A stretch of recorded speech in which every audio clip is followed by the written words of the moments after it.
राज्यातील 29 महानगरपालिकांच्या निवडणुकीत आज प्रचाराचा शेवटचा दिवस। संध्याकाळी तोफा थंडावणार। 15 तारखेला मतदान तर 16 तारखेला निकालाचं चित्र स्पष्ट होणार। नागपुरात आज मुख्यमंत्री फडणवीसांचा रोड शो। भाजपकडून बाईक रॅलीचं आयोजन। फडणवीस स्वतः सहभागी होणार तर इतवारी परिसरात भारत माता चौक ते महाल परिसरात रोड शो असणार। पुण्यात अजित पवारांच्या रोड शोला सुरुवात। रुपाली चाकणकर देखील रोड शो मध्ये सहभागी। प्रभाग क्रमांक 34, 32, 8 यामधील उमेदवारांचा प्रचार। राज ठाकरे आज पुणे दौऱ्यावर। उमेदवारांचा प्रचार फेरीमध्ये सहभागी होणार। पुणे महापालिका निवडणुकीनिमित्त प्रचारासाठी गाठीभेटी।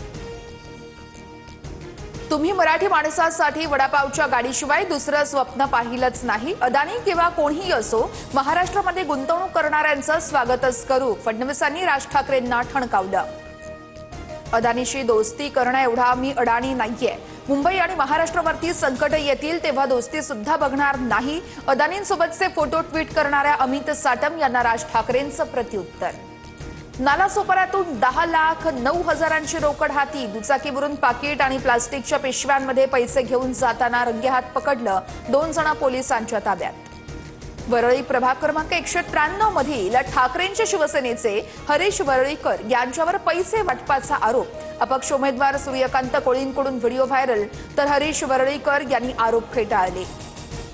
भाजपचे माजी मंत्री दिलीप कांबळे यांची जीप घसरली। प्रचार सभेत प्रशांत जगताप यांना शिवीगाळ तर दिलीप कांबळे यांच्या वक्तव्यानंतर काँग्रेसकडून नाराजी व्यक्त। अपहरण करून मारणे, बोट छाटणे हा दहशतवाद संपवायचा आहे। भाजप नेते अशोक चव्हाण यांचा आमदार चिखलीकर यांच्यावर निशाणा।